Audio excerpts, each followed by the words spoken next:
Hey guys, so obviously I wanted to be there to read the story to you, but I can't, so here we go. This is Strawberry Spring by the best author of all time, Stephen King, okay? 1968. So remember that as I'm reading, make sure that you are following along. Make sure that you're taking notes and you're annotating, so that way when you take your quiz after this, it's a little bit easier, okay?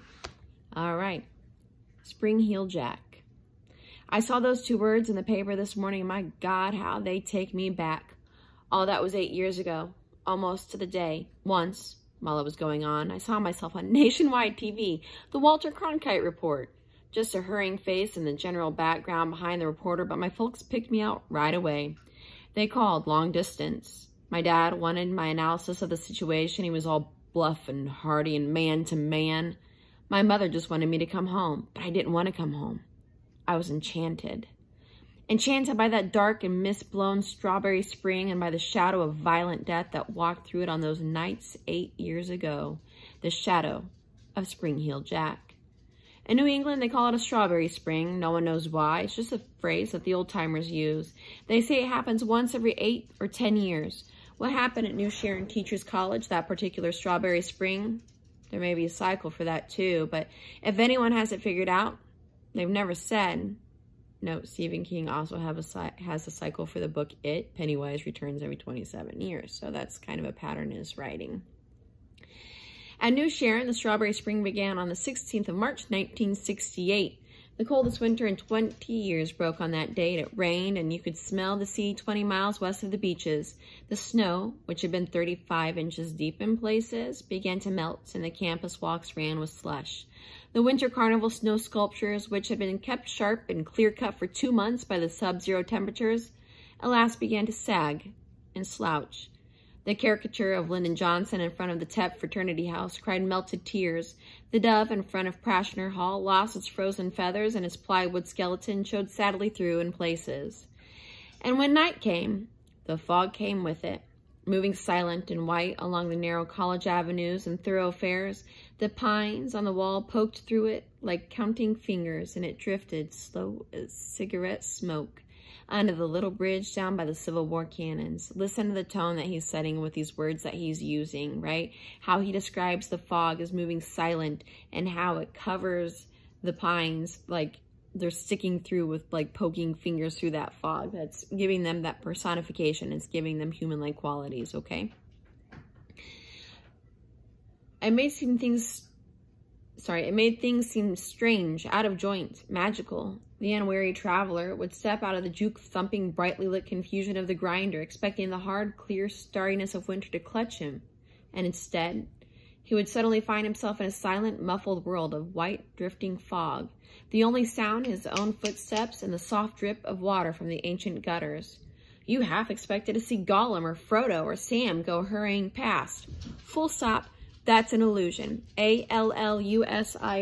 We had a lesson on that about literary devices earlier this year.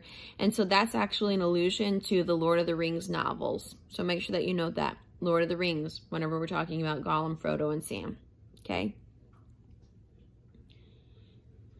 You have expected to see them go past when it's gone vanish, replaced by a foggy panorama of moors and yew trees and perhaps a druid circle or a sparkling fairy ring. A druid circle is like Stonehenge, okay? So you step out of the grinder, which is a bar, and you half expect to turn around and look and see like the Stonehenge there. So that kind of gives you like this eerie, creepy feeling that's happening.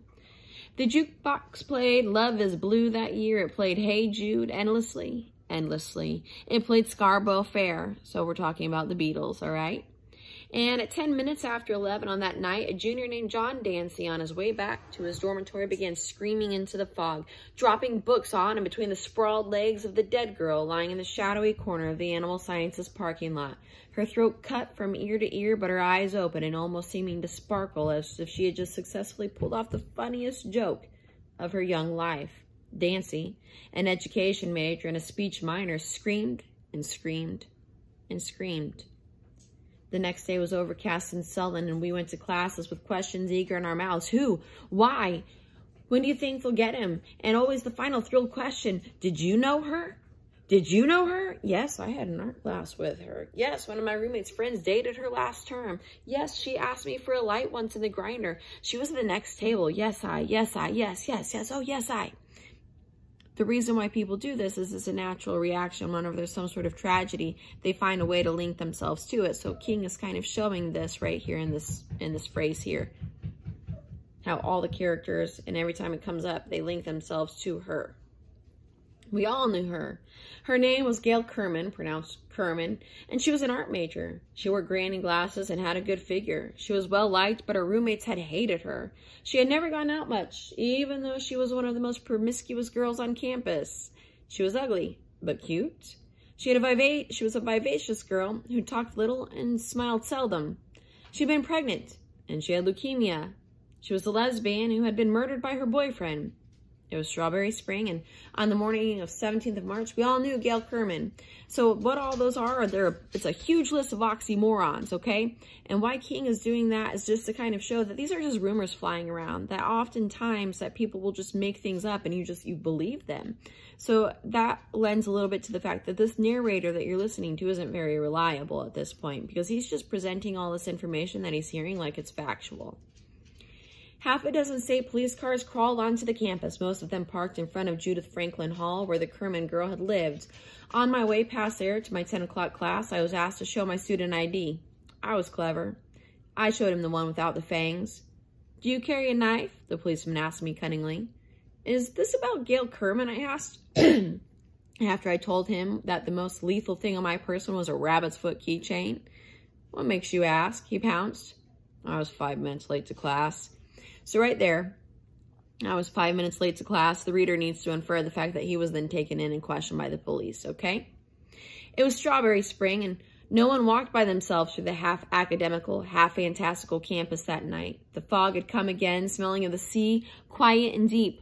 Around 9 o'clock, my roommate burst into our room, where I had been busting my brains on a Milton essay since 7. They got him, he said. I heard it over at the grinder. From who? I don't know, some guy or boyfriend did it. His name is Carl Amorata. I settled back, relieved and disappointed. With a name like that, it had to be true. A lethal and sordid little crime of passion. Okay, I said. That's good. He left the room to spread the news down the hall. I reread my Milton essay, couldn't figure out what I had been trying to say, so I tore it up and started again. It was in the papers the next day. There was an incongruously neat picture of Amalra, probably a high school graduation picture, and it showed a rather sad-looking boy with an olive complexion and dark eyes and pockmarks on his nose. The boy had not confessed yet, but the evidence against him was strong. He and Gail Kerman had argued a great deal in the last month or so, and had broken up the week before.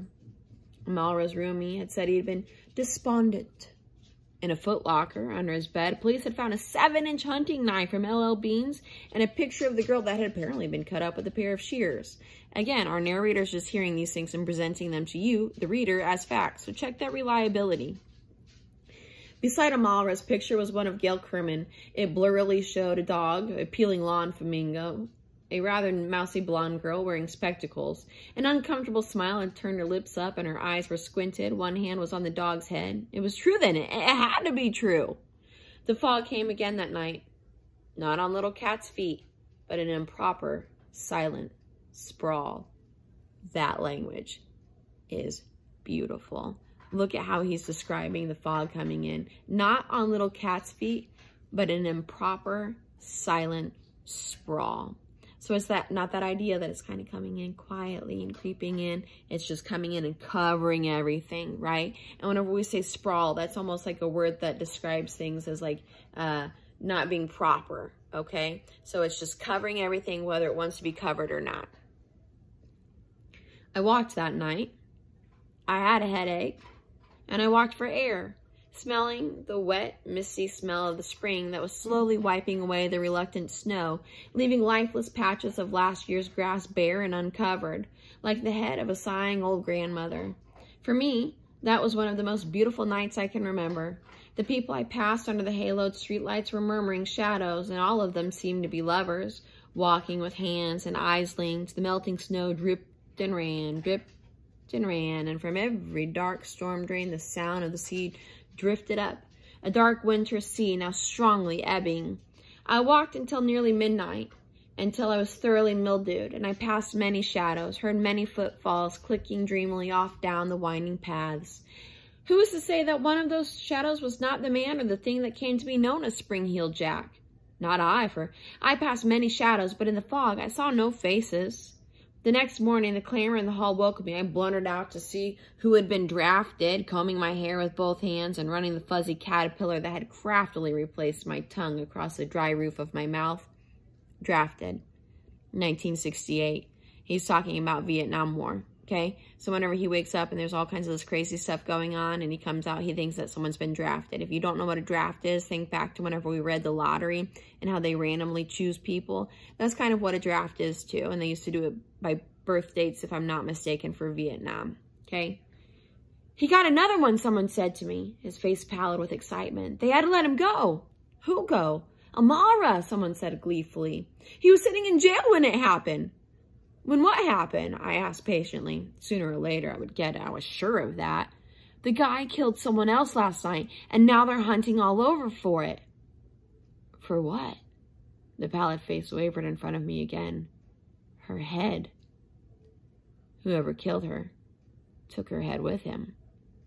New Sharon isn't a big school now, and even smaller then, the kind of institution the public relations people chummily referred to as a community college. And it really was like a small community. At least in those days, between you and your friends, you probably had at least a nodding acquaintance with everybody else and their friends. Gail Kerman had been the type of girl you just nodded to, thinking vaguely that you'd seen her around. We all knew Anne Bray. She had been the first runner-up in the Miss New England pageant the year before, her talent performance consisting of twirling a flaming baton to the tune of, "Hey, look me over." She was brainy, too. Until the time of her death, she'd been the editor of the school newspaper, a once-weekly rag with a lot of political cartoons and bombastic letters, a member of the Student Dramatic Society, and president of the National Service Sorority, New Sharon Branch. And the hot, fierce bubblings of my freshman youth, I had submitted a column idea to the paper and asked for a date. Turned down on both accounts. And now she was dead. Worse than dead. I walked to my afternoon classes like everyone else, nodding to people I knew and saying hi with a little more force than usual, as if that would make up for the close way that I studied their faces, which was the same way they were studying mine. There was someone dark among us, as dark as the paths which twisted across the mall or wound among the 100-year-old oaks on the quad and back of the gymnasium, as dark as the hulking Civil War cannon seen through a drifting membrane of fog. We looked into each other's faces, and we tried to read the darkness behind one of them. This time the police arrested no one. The Blue Beetles patrolled the campus ceaselessly on the foggy spring nights of the 18th, 19th, and 20th, and spotlights stabbed in the dark nooks and crannies with erratic eagerness.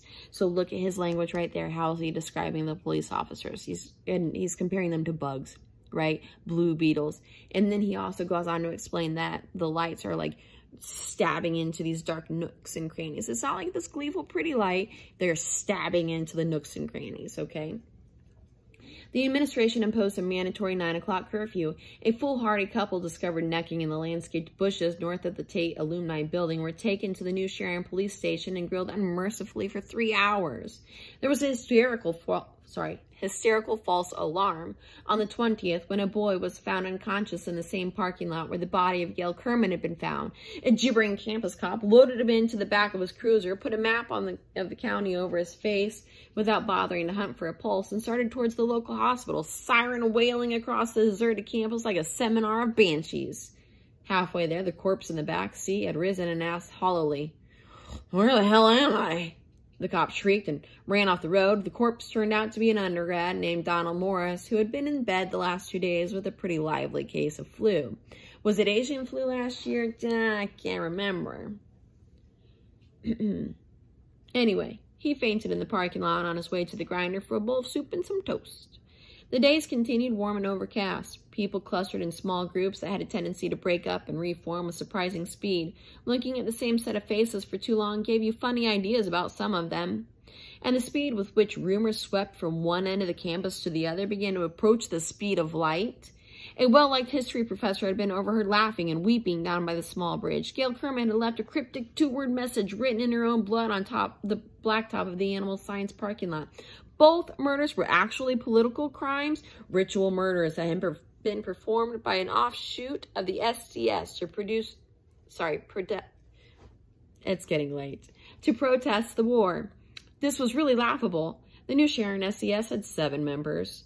One fair-sized offshoot would have bankrupted the whole organization. This fact was brought on even more sinister embellishment from the campus right-wingers. They were outside agitators. So during those queer, warm days, we all kept our eyes peeled for him. Again, your narrator's giving you information that they don't know to be totally 100% accurate, so unreliable.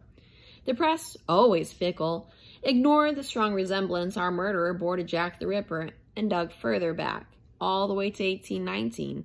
Anne Bray had been found on a soggy path of ground some 12 feet from the nearest sidewalk, and yet there were no footprints, not even her own. An enterprising New Hampshire newsman with a passion for the arcane christened the killer Spring Heel Jack, after the infamous Dr. John Hawkins of Bristol, who did 5 of his wives to death with odd pharmaceutical knickknacks, and the name, probably because of the soggy, unmarked ground, stuck. On the 21st, it rained again, and the mall and quadrangle became quagmires. The police announced that they were salting plainclothes detectives, men and women about, and took half the police cars off duty. Notice how King uses, he says, he salted them across the campus. So think of like salt hitting a plate, right? And it just kind of hits it and then it bounces off. So that's what they're doing with the police officers. He doesn't just say they spread them around campus, right? He says they're salting them around campus. And that's just a beautiful way to describe how it just spreads out. The campus newspaper published a strongly indignant, if slightly incoherent, editorial protesting this. The upshot of it seems that with all sorts of cops masquerading as students, it would be impossible to tell real outside agitators from a false one. Twilight came, and the fog with it, drifting up the tree-lined avenue slowly, almost thoughtfully, blotting out the buildings one by one. It was soft, insubstantial stuff, but somehow implacable and frightening. Spring Heel Jack was a man. No one seemed to doubt that, but the fog was his accomplice, and it was female. Or so it seemed to me. It was as if our little school was caught between them, squeezed in some crazy lover's embrace, part of a marriage that had been consummated in blood. I sat and smoked and watched the lights come on in the growing darkness and wondered if it was all over. My roommate came in and shut the door quietly behind him. "It's going to snow soon," he said. I turned around and looked at him. "Does the radio say that?" "No," he said. "Who needs a weatherman?" Like this. Sorry. Who? I just lost my spot. "Who needs a weatherman? Have you ever heard of Strawberry Spring?" "Maybe," I said. "Long time ago. Something grandmothers talk about, isn't it?" He stood beside me, looking out at the creeping dark. "Strawberry Spring was like an Indian summer," he said. "Only much more rare. You get a good Indian summer in this part of the country once every 2 or 3 years. A spell of weather like we're having is supposed to come only every 8 or 10. It's a false spring. A lying spring. Like an Indian summer is a false summer." All right, I'm going to stop right there.